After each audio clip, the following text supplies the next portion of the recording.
बाहेरून पिझ्झा मागवायचा म्हटलं तर तो खिशाला परवडण्यासारखा नसतो, इतका महाग आणि खूप सारे पैसे ते घेतात। त्यापेक्षा जर तुम्ही या पद्धतीने घरामध्ये जर तुम्ही पिझ्झा बनवला तर तुम्ही बाहेरचं मागवणंच बंद कराल। तर याकरिता मी अगोदर पिझ्झा बेस बनवणार आहे, त्यामुळे मी अर्धी वाटी एकदम कोमट पाणी घ्यायचं आहे, जास्त सुद्धा गरम पाणी करायचं नाही। अगदी बोट बुडवल्यानंतर थोडंसं कोमट लागेल एवढंच पाणी घेतलेलं आहे। त्यानंतर त्यामध्ये 1 चमचा ईस्ट घातलेला आहे आणि 1 चमचा साखर टाकून व्यवस्थित मिक्स केलेला आहे आणि त्यानंतर झाकण लावून अगदी 5 मिनिटाकरिता फर्मेंट होण्याकरिता मी बाजूला ठेवलं। फर्मेंट व्यवस्थितपणे झालेलं आहे ईस्टचं। त्यानंतर परातीमध्ये 2 वाटी मैदा घेतलेला आहे। 2 वाटी मैद्यामध्ये तुम्ही अगदी 1 वाटी गव्हाचं पीठ सुद्धा वापरू शकता। मी या ठिकाणी 2 वाटी मैदा घेतलेला आहे आणि त्यामध्ये ॲक्टिव्ह झालेलं ईस्ट, तसंच त्यामध्ये चिमूटभर मीठ टाकलेलं आहे आणि व्यवस्थित मिक्स करून घेतलेलं आहे। तसंच त्यामध्ये थोडं थोडं पाणी टाकून अगदी मऊ असा लगदा म्हणजेच गोळा बनवून घेतलेला आहे। त्यामध्ये तुम्ही बटर आणि तेल टाकून एकदम मऊ अशा स्वरूपाचा आपल्याला गोळा बनवून घ्यायचा आहे आणि त्यानंतर ते फर्मेंट होण्याकरिता आपल्याला 1 तासाकरिता ठेवायचं आहे। त्यामुळे मी अगदी कुकरमध्ये खालच्या साईडला सुद्धा तेलाचा हात लावलेला आहे आणि वरून सुद्धा तेल लावायचं आहे, जेणेकरून तो पिठाचा गोळा कोरडा पडू नये याकरिता।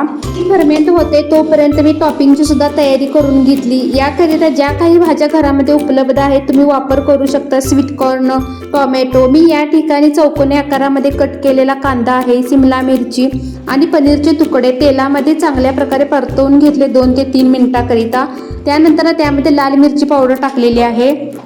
आता 1 तासानंतर पीठ सुद्धा चांगल्या प्रकारे फर्मेंट झालेलं आहे। कोरड्या पिठाचा वापर करून पुन्हा एकदा मी ते पीठ मऊ करून घेतलेलं आहे, गोळा मळून घेतलेला आहे। त्यानंतर या पिठाचे मी 2 भाग कट करून घेतलेले आहे, कारण की यामध्ये मी अगदी 2 पिझ्झा बनवणार आहे, पिझ्झा बेस।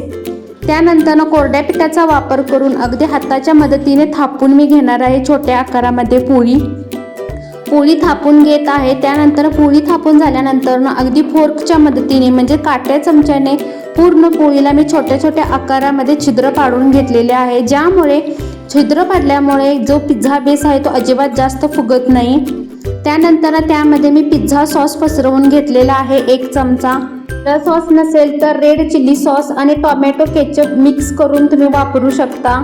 त्यानंतर मोझरेला चीज पूर्ण चपातीवरती मी व्यवस्थितपणे पसरवून घेतलेला आहे।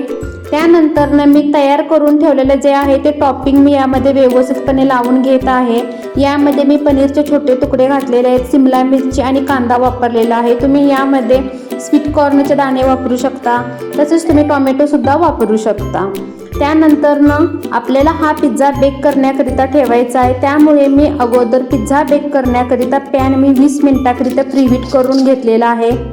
त्यानंतर त्यावरती मी टॉपिंगमध्येच रेड चिली फ्लेक्स आणि ऑर्गॅनो टाकलेला आहे, सगळीकडे पसरवून घेतलेला आहे आणि त्यानंतर एका ताटाला मी फॉईल पेपर लावून घेतलेला आहे आणि त्या फॉईल पेपरवरती ताटावरतीच मी हा पिझ्झा व्यवस्थितपणे ठेवून प्रीहीट केलेल्या पॅनमध्ये 20 मिनिटाकरिता पूर्णपणे मंद गॅसवरती मी हा पिझ्झा बेक करून घेतलेला आहे।